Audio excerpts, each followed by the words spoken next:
Ya, Bismillahirrahmanirrahim. Assalamualaikum warahmatullahi wabarakatuh.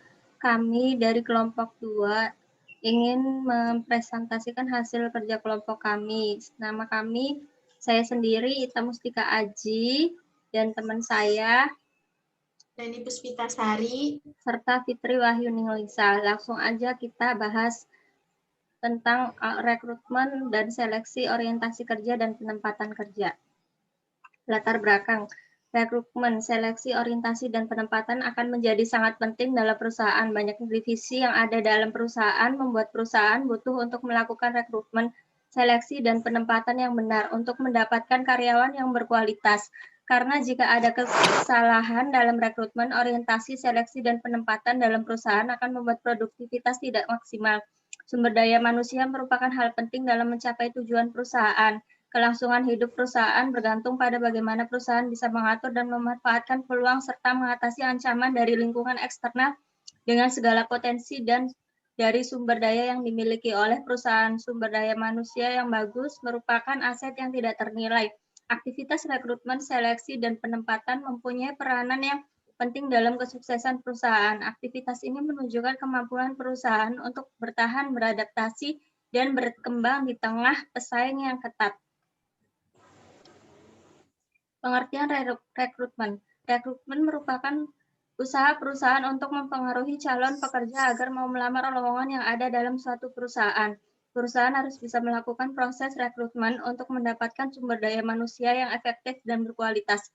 Karena itu, perusahaan harus mampu menentukan sumber rekrutmen, metode rekrutmen, dan kendala yang bisa terjadi dalam rekrutmen. Tujuan rekrutmen menyediakan sekumpulan calon tenaga kerja atau karyawan yang memenuhi syarat agar konsisten dengan strategi, wawasan, dan nilai perusahaan untuk membantu mengurangi kemungkinan keluarnya karyawan yang belum lama bekerja, untuk mengkoordinasikan upaya perekrutan dengan program seleksi dan pelatihan, untuk memenuhi tanggung jawab perusahaan dalam upaya menciptakan kesempatan kerja, dengan tujuan utamanya adalah menerima pelamar sebanyak-banyaknya sesuai dengan kualifikasi kebutuhan perusahaan dari berbagai sumber, sehingga memungkinkan akan terjaring calon karyawan dengan kualitas tertinggi dari yang terbaik. Alasan melakukan rekrutmen karyawan. Tujuan dilakukan rekrutmen adalah menyediakan sekumpulan calon karyawan yang memiliki syarat agar konsisten dengan strategi, wawasan, dan nilai perusahaan untuk membantu mengurangi kemungkinan keluarnya karyawan yang belum lama bekerja. Sumber rekrutmen terdiri dari 2 sumber, yaitu dari sumber internal perusahaan, yaitu SDM yang ditarik atau diterima adalah berasal dari perusahaan lembaga itu sendiri. Dari sumber eksternal, di dalam negeri perekrutan menilai walk-in dan write-ins, rekomendasi dari karyawan, pengiklanan, agen-agen keamanan tenaga kerja negara, agen-agen penempatan kerja, lembaga-lembaga pendidikan dan pelatihan menggunakan tenaga kerja khusus. Departemen Tenaga Kerja, tenaga-tenaga profesional mencari perusahaan, organisasi profesi atau keahlian, asosiasi-asosiasi pekerja, operasi-operasi militer, program pelatihan kerja yang diselenggarakan pihak swasta, pekerjaan sewaan open house di luar negeri melalui Professional Search Firm Education Institution, Professional Association Labor, Organization Military Operation, Government Funded, and Community Training Program. Proses rekrutmen karyawan. 1. Menganalisis kebutuhan posisi dan jabatan. Perusahaan harus mengidentifikasi terlebih dahulu terkait adanya kebutuhan karyawan baru yang harus direkrut. Beban kerja yang meningkat dari perusahaan harus mengidentifikasi karyawan lama dapat menurunkan kinerja jika mendapatkan segera pertolongan. Kemungkinan lain menyebabkan perlunya rekrutmen adalah pembukaan divisi baru atau terjadinya mutasi jabatan. Perencanaan proses perekrutan. Proses rekrutmen selanjutnya adalah perusahaan harus menyusun perencanaan untuk posisi yang dibutuhkan. Tuliskan deskripsi pekerjaan, kualifikasi, dan pengalaman yang diperlukan, serta menentukan di mana akan memasang iklan lowongan kerja, apakah media cetak atau online. Selain itu, jangan lupa untuk menentukan personal dari tim HRD yang akan menjadi penanggung jawab untuk mengerjakan memonitor proses memilih pelamar, melakukan interview, hingga pada akhirnya memberikan penawaran kerja. 3. Memasang iklan lowongan kerja. Tim HRD dapat membuat pengumuman secara internal mengenai lowongan kerja baru untuk mendapatkan dari SDM yang sudah ada. Kemudian pilihan media untuk memasang iklan lowongan seperti media cetak atau online yang memiliki pangsa pasar pembaca yang sesuai dengan kebutuhan perusahaan. Selain itu, tim HRD juga bisa menggunakan jasa portal khusus pencari kerja secara online seperti Jobstreet, Indojobs, Career.com, dan lain sebagainya. Halaman LinkedIn perusahaan juga dapat digunakan untuk menarik pelamar yang berkualitas. Tim HRD juga dapat melakukan search berdasarkan filter atau pemasangan iklan pada LinkedIn untuk menentukan kandidat yang lebih berkualitas. 4. Memproses lamaran kerja dan melakukan wawancara. Dengan adanya iklan lowongan kerja yang efektif, maka lamaran kerja akan segera berdatangan. Sebelum itu, pastikan tim HRD menyiapkan kriteria pihak pilihan untuk membantu proses eliminasi seandainya pelamar yang masuk terlalu banyak. Jumlahnya untuk mempersingkat proses, pelamar yang sesuai dengan kriteria dan memenuhi syarat dapat dihubungi melalui telepon atau SMS, atau memberitahukan jadwal wawancara yang telah ditentukan. 5. Milih kandidat yang sesuai dengan membuat penawaran kerja. Tim HRD memilih calon yang sesuai dengan kebutuhan perusahaan, kemudian mempersiapkan penawaran dan kontrak kerja yang sesuai dengan posisi dan jabatan tersebut. 6. Menerima karyawan baru. Akhir dari proses rekrutmen adalah menyambut karyawan baru perusahaan dengan ramah, karena impresi pertama yang baik akan menentukan hubungan kerja yang baik pula. Ajaklah karyawan baru untuk berkeliling dan perkenalkan dengan beberapa karyawan lain untuk membuat karyawan baru merasa diterima dengan baik. Tujuan seleksi karyawan. Menurut Niti Semito, tujuan dilaksanakan proses seleksi adalah untuk mendapatkan the right man, the right place. Di dalam proses seleksi, perusahaan harus mendapatkan tenaga kerja yang tepat dalam posisi yang tepat juga. Tujuan seleksi tersebut diantaranya menjamin perusahaan memiliki karyawan yang tetap untuk suatu jabatan atau pekerjaan. 2. Memastikan keuntungan investasi ADM perusahaan, mengevaluasi dalam memperkerjakan dan menempatkan pelamar sesuai minat, memperlakukan pelamar secara adil dan meninggalkan diskriminasi, memperkecil kemunculnya tindakan buruk terhadap karyawan yang seharusnya tidak diterima. Manfaat seleksi karyawan, mendapatkan karyawan yang tepat. 2. Menempatkan karyawan pada pekerjaan yang tepat. 3. Menjadi bahan evaluasi. 4. Mengurangi tingkat remover. Metode seleksi. Metode non-ilmiah seleksi yang dilaksanakan tidak berdasarkan kepada kriteria standar atau sertifikasi kebutuhan pekerjaan atau jabatan, tapi hanya didasarkan pada perkiraan dan pengalaman saja. Seleksi non-ilmiah yang sering dilaksanakan di negara dengan berkembang dan di negara sedang berkembang karena umumnya belum melaksanakan manajemen profesional. Metode non-ilmiah mempunyai kelemahan besar, yaitu tidak mempunyai pegangan yang pasti akan tepat tidaknya seorang karyawan untuk memangku jabatan. Unsur-unsur yang seleksi meliputi surat lamaran bermaterai atau tidak, ijazah sekolah dan daftar nilai, surat keterangan pekerjaan dan pengalaman, referensi dari pihak yang dapat dipercaya, wawancara langsung, penampilan dan keadaan fisik pelamar, keturunan dari pelamar bersangkutan, tulisan pelamar. 2. Metode ilmiah seleksi ini didasarkan kepada job specification dan kebutuhan nyata jabatan yang diisi serta berpedoman kepada kriteria dan standar-standar tertentu. Seleksi ilmiah hendaknya dilaksanakan dengan cara-cara berikut. Metode kerja yang jelas dan sistematis, berorientasi kepada prestasi kerja, berorientasi kepada kebutuhan real karyawan, berdasarkan kepada job analisis dan ilmu sosial lainnya, berpedoman kepada undang-undang. Jenis-jenis tes dalam kegiatan seleksi karyawan. Tes psikologi.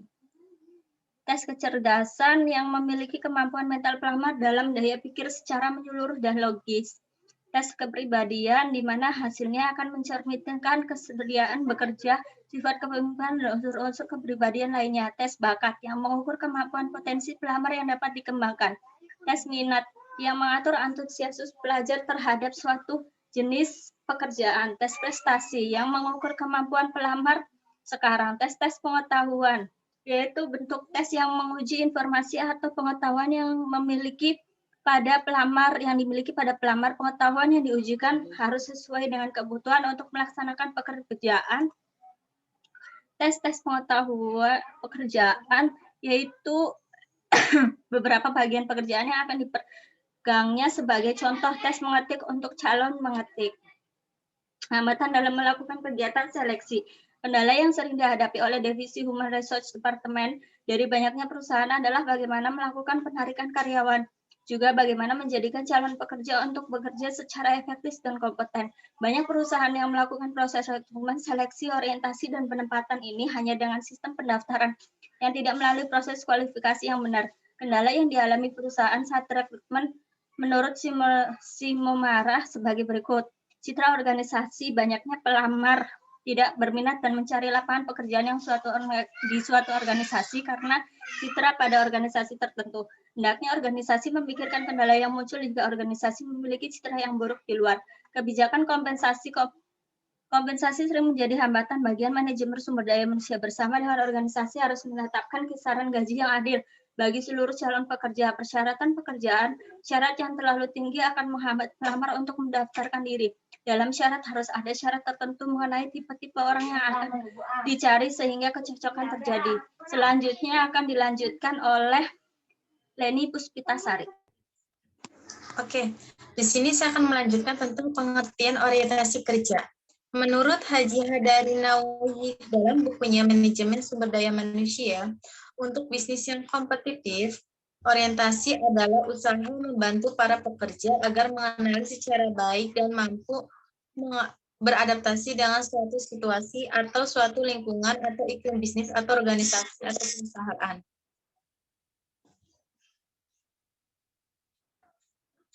Tujuan orientasi kerja. Di sini menurut Nawawi 2008, program orientasi bertujuan untuk membantu para pekerja baru untuk mengetahui dan memahami standar pekerjaan, harapan organisasi, norma-norma, dan tradisi yang dihormati yang berlaku di perusahaan, serta kebijaksanaan yang harus dijalankan. Membantu para pekerja baru untuk memahami dan melaksanakan perilaku sosial dalam kehidupan organisasi sehari-hari. Membantu para pekerja baru untuk mengetahui dan memahami berbagai aspek teknis pekerjaan atau jabatan. Manfaat orientasi kerja. Manfaat orientasi kerja ini yaitu membantu para pekerja baru untuk mengetahui dan memahami standar pekerjaan, harapan organisasi, norma-norma, dan tradisi yang dihormati yang berlaku di perusahaan, serta kebijaksanaan yang harus dijalankan. Manfaatnya yaitu bisa cepat menyesuaikan diri dan menjalin interaksi dengan lingkungan kerja baru, bisa cepat memberti budaya organisasi seperti misi, visi, nilai-nilai, aktivitas operasional, memiliki pola pikir yang sejalan dalam perusahaan sebagai persiapan bagi karyawan untuk menjalankan tugas di perusahaan, meminimalisir perasaan cemas, terasingkan, dan bimbang, cepat memiliki rasa kebersamaan dan memiliki organisasi, mempermudah proses sosialisasi, meminimalkan kecenderungan karyawan keluar dan memperkecil tingkat ketergantungan.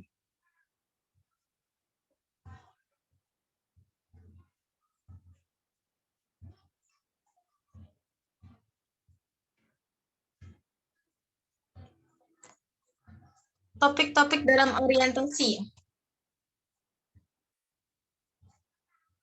Di sini ada topik orientasi yaitu isu-isu organisasi, sejarah, nama dan jabatan para eksekutif utama, jabatan dan departemen karyawan, dana fasilitas fisik, masa percobaan, produk atau jasa yang dihasilkan, tinjauan proses produksi, kebijaksanaan dan peraturan perusahaan, peraturan kedisiplinan, prosedur, dan penegakan keselamatan.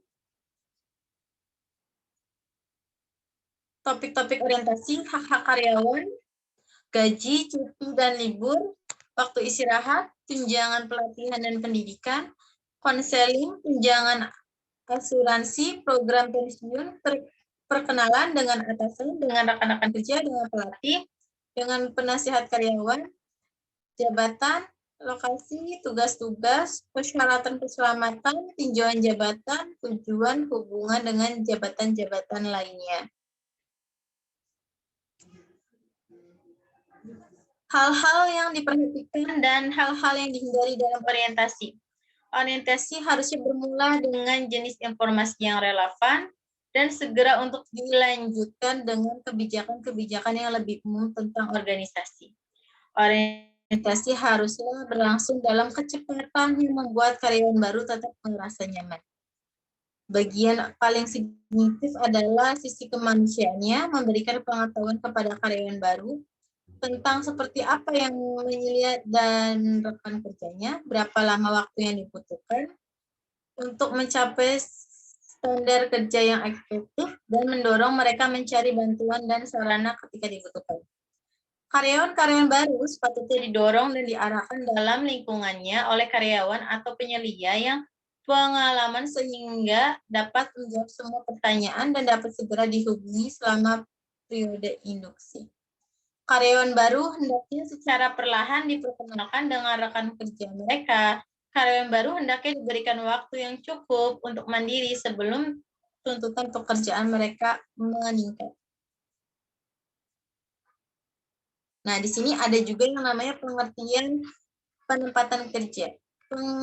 Penempatan kerja sendiri yaitu proses penugasan jabatan atau penugasan kembali pegawai pada tugas atau jabatan baru atau jabatan yang berbeda. Penugasan ini dapat berupa penugasan pertama untuk pegawai baru direkrut, tetapi juga dapat melalui promosi, pengalihan, dan penurunan jabatan atau bahkan pemutusan hubungan kerja. Di sini 5 menurut Hasibuan menyatakan bahwa penempatan pegawai adalah tindak lanjut dari seleksi, yaitu menempatkan calon pegawai yang diterima pada jabatan atau pekerjaan yang dibutuhkan. Proses penempatan kerja di sini nomor 1, yaitu promosi. Promosi adalah apabila seorang pegawai dipindahkan dari satu pekerjaan ke pekerjaan lain yang bertanggung jawab lebih besar. Tingkatnya dalam hierarki jabatan yang lebih tinggi dan penghasilan lebih besar pula. Menurut Siagian ya, dan seseorang pegawai dipindahkan dari suatu pekerjaan lain yang bertanggung jawab lebih besar. 2 kriteria utama dalam melakukan promosi menurut Sianiga 2005 dan terakhir menurut Marihot 2006, promosi adalah penaikan jabatan, penerima kekuasaan dan tanggung jawab lebih besar dari kekuasaan dan tanggung jawab sebelumnya. Promosi didasarkan pada prestasi kerja, promosi didasarkan pada senioritas. Yang kedua, transfer adalah pemindahan pegawai dari satu jabatan ke jabatan yang lain yang memiliki tanggung jawab yang sama dan level yang sama. Dalam hal penempatan transfer dapat mengambil salah satu dari 2 bentuk. Penempatan seorang pada tugas baru dengan tanggung jawab hierarki, jabatan, dan penghasilannya relatif sama dengan status dahulu. Yang kedua, alih tugas penempatan karyawan tidak mengalami perubahan. 3. Demosi. Demosi ya adalah seseorang karena berbagai pertimbangan mengalami penurunan pangkat atau jabatan dan penghasilan serta tanggung jawab yang semakin kecil. Dapat dipastikan bahwa tidak ada seorang pegawai pun yang senang mengalami hal ini. Menurut Siagiana 2005 dan menurut Hasibuan 2005, demosi adalah perpindahan karyawan dari suatu jabatan ke jabatan yang lebih rendah ke dalam satu organisasi, wewenang, tanggung jawab, pendapatan, serta statusnya semakin rendah. Demosi berarti bahwa seseorang karena berbagai pertimbangan mengalami penurunan pangkat atau jabatan dan penghasilan serta tanggung jawab semakin kecil. Dapat dipastikan bahwa tidak ada seseorang pegawai pun yang senang mengalami hal ini. 3 hal tersebut di atas merupakan konsep penempatan yang didasarkan atas kemampuan dan prestasi karyawan itu sendiri. Dengan penerapan konsep penempatan, diharapkan karyawan akan dapat ditempatkan sesuai dengan job deskripsi dan job spesifikasi sehingga efisien dan efektivitas perusahaan dapat tercapai. Nah, ini ada daftar periksa ya. Daftar periksa audit berbagai pertanyaan ya. ada 12 indikator. Elemennya yang pertama pembangunan dan pemeliharaan komitmen, yang kedua strategi pendokumentasian, yang ketiga peninjauan ulang desain atau dan kontrak, yang keempat pengendalian dokumen, kelima pembelian, keenam keamanan bekerja berdasarkan SMK 3, standar pemantau nomor 7, nomor 8 pelaporan dan perbaikan, 9 pengelolaan material dan perpindahannya, 10 mengumpulkan dan penggunaan data, 11 audit SMK 3, 12 pengembangan keterampilan dan kemampuan. Ada juga wawancara, daftar pertanyaan wawancara. Di sini contohnya operational manager produksi and service, nama perusahaannya BPJS Ketenagakerjaan. Ada juga nanti diisi narasumber, jabatan. Di sini ada pertanyaan. Nomor 1, apa saja produk dan jasa yang ditawarkan dalam perusahaan Bapak? Nomor 2, bagaimana tujuan perusahaan dalam membuat suatu produk dan jasa yang ditawarkan kepada konsumen? Yang ketiga, apakah prosedur yang harus konsumen lewati untuk mendapatkan produk jasa tersebut? Yang keempat, siapa kompetitor perusahaan tempat Bapak bekerja? Nah, masing-masing pertanyaan perlu dijawab.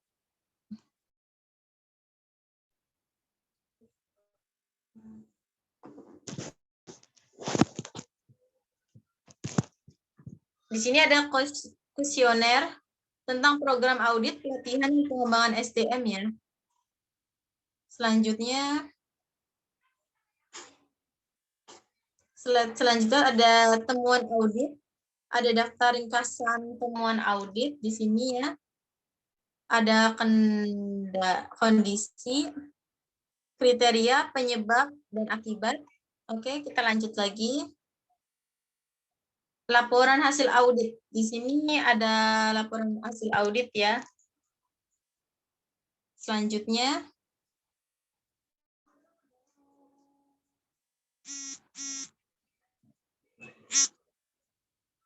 selesai. Terima kasih. Sekian presentasi dari kelompok 2. Kurang lebihnya saya dan 2 rekan saya minta maaf apabila ada kekurangan. Wassalamualaikum warahmatullahi wabarakatuh.